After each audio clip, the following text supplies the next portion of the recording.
Hey everybody, it's your girl Angie. Welcome back to Kiss My Cheeks TV. Let's jump into Ready to Love. First of all, I want to thank everyone for being patient with me. Last weekend was graduation, my son's high school graduation. It went off beautifully. I spent a lot of time with my family who I haven't seen pre-pandemic. So for most of them, it was probably a good 2 years since I laid eyes on them. And I didn't watch both episodes until this weekend. Like, I really just soaked up all my family time. And so I'm just now getting back to Ready to Love. So thank you for being patient. I'm going to review episode 6 and 7 today. I got a few things to say. Episode 6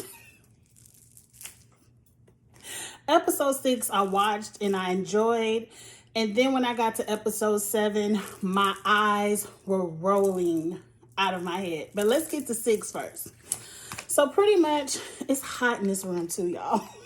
I just got off work. I'm trying to get this out and I'm hot. Episode 6 was Tommy telling, I believe the ladies, because it's the ladies' turn to send someone home. Correct. The ladies to date someone that's not their number one. Like, he's like, close your eyes.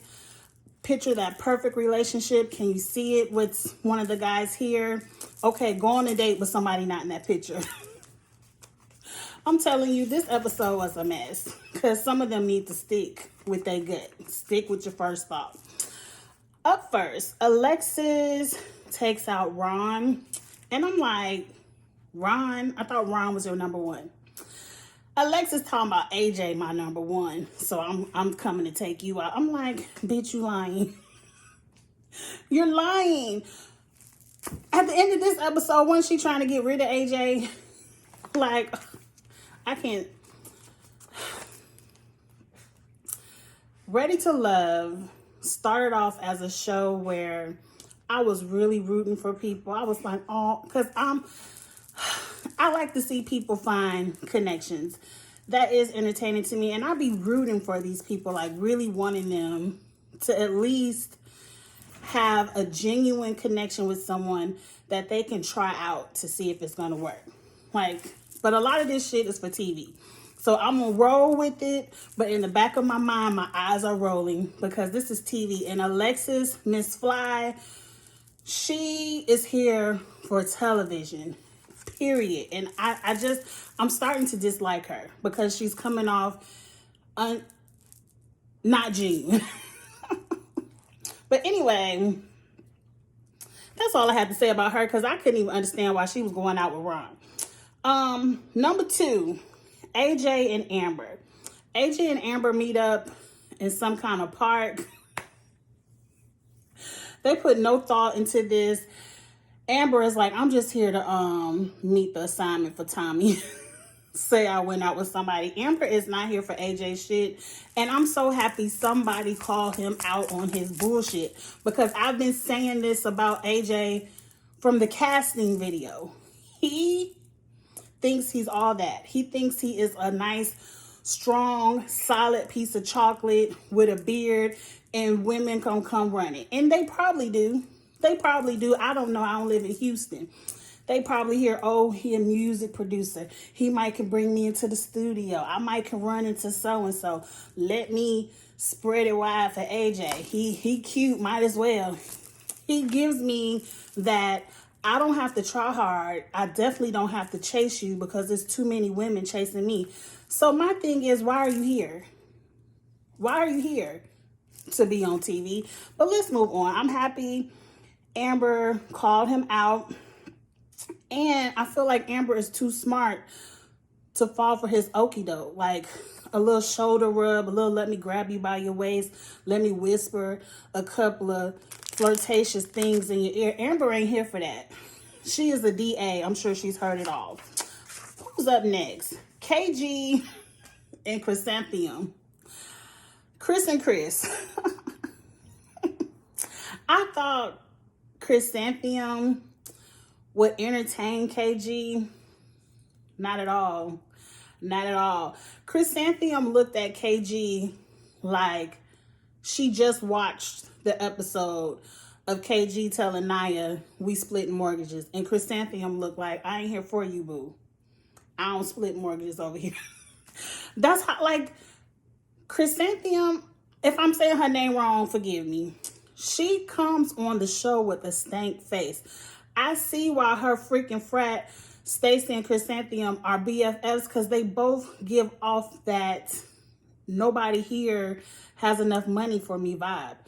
Nobody here can take care of me vibe, so I'm just gonna be cute and stick around and play around on TV.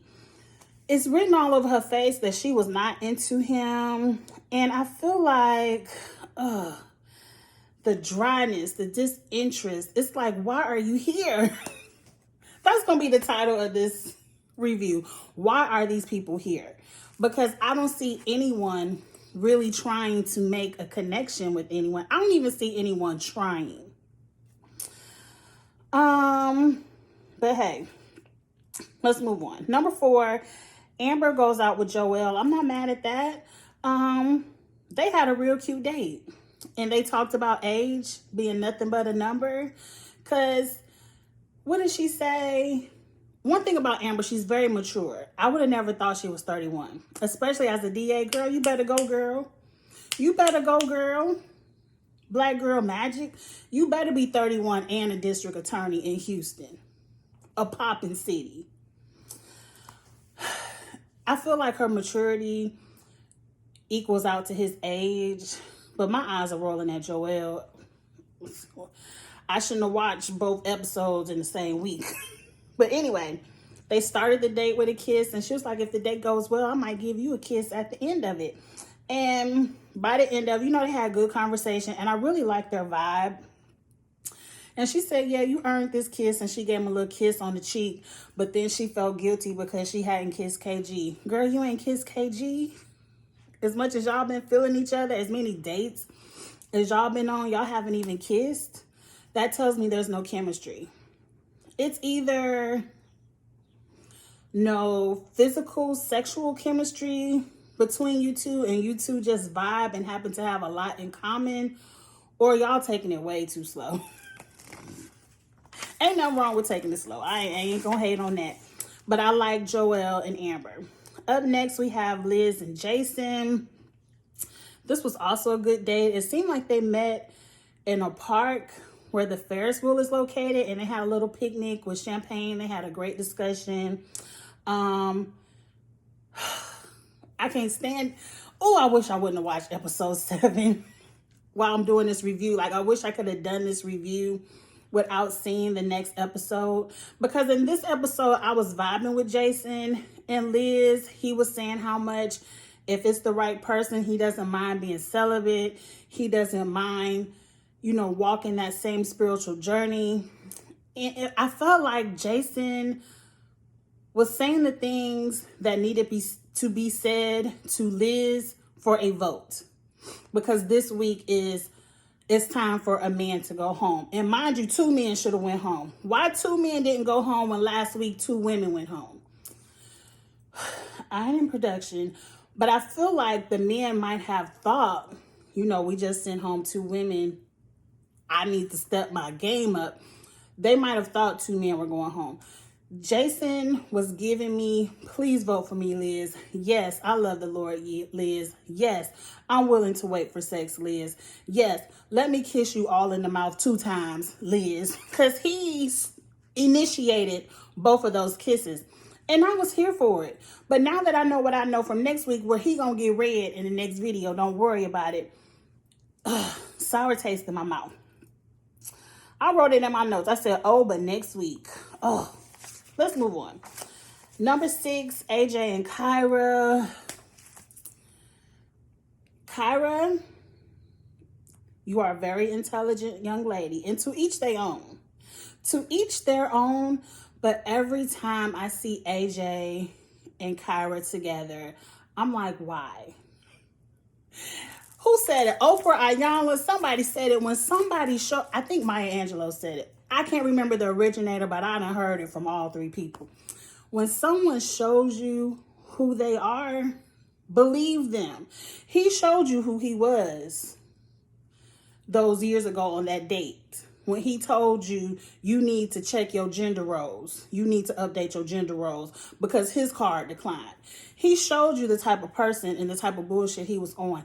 I don't know what it is. It just seemed like, Kyra, you want to fuck him. And I wish you would just fuck him because you grown and move on. He's not ready to love, number one. He's doing the same thing that Troy is doing, rubbing up on all the ladies, making them, flirting with them, making them seem like they the only one. But in actuality, he's running the same game. He's doing the same thing Troy is doing, except for Troy was not attractive and y'all find AJ attractive, so you letting him get a pass. I wish Kyra would just sleep with the man and move on.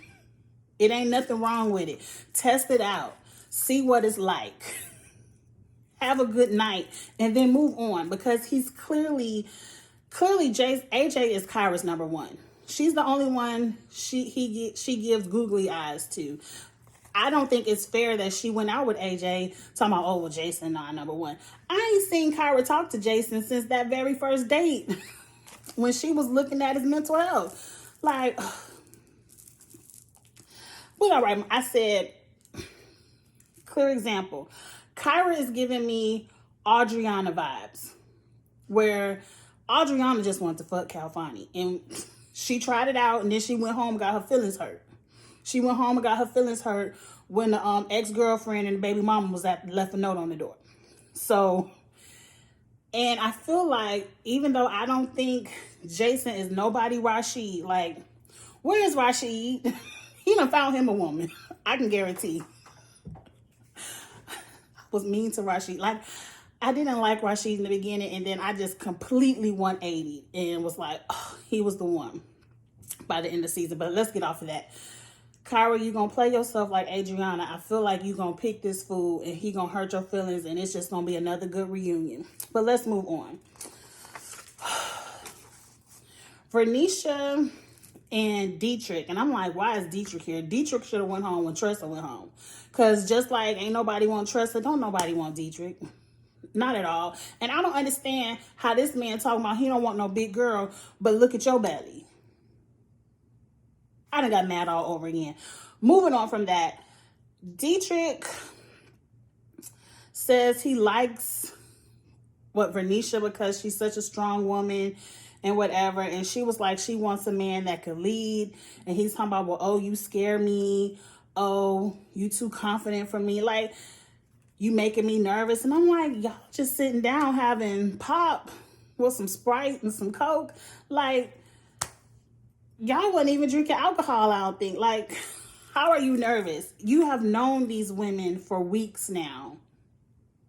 At least you know who she is and you've had some interaction. Even if this is y'all first one-on-one, why are you nervous?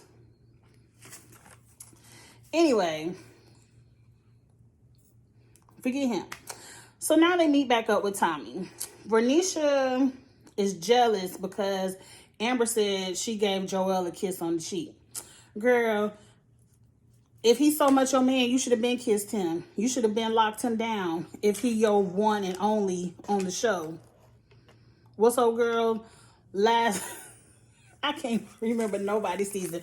Old girl who I liked. I did like her, but she was creeping into old boy room at 2 o'clock, 3 o'clock in the morning and not coming out for hours later. You should have locked Joelle down. But anyway, moving on. Kyra, what I say about Kyra?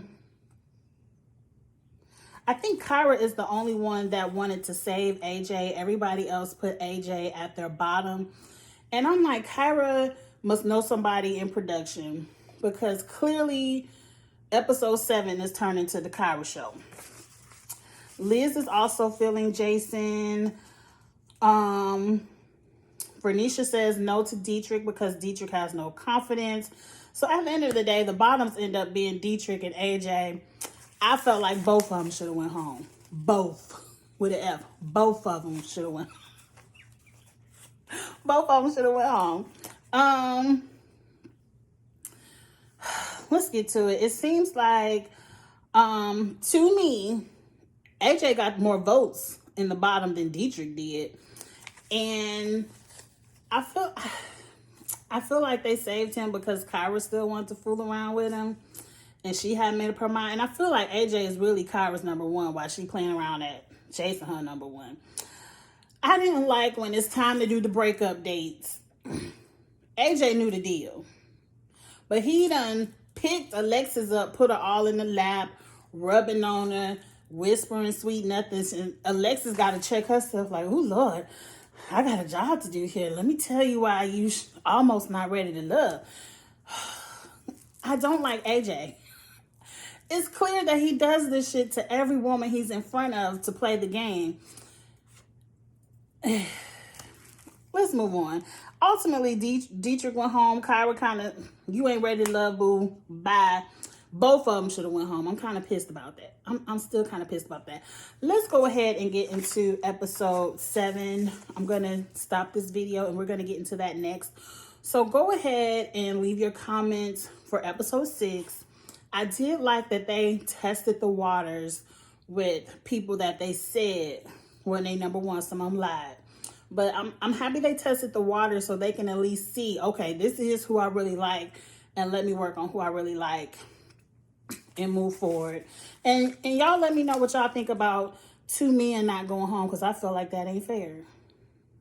Anyway, like, comment, subscribe, share the video, all of that good stuff, and I will be right back.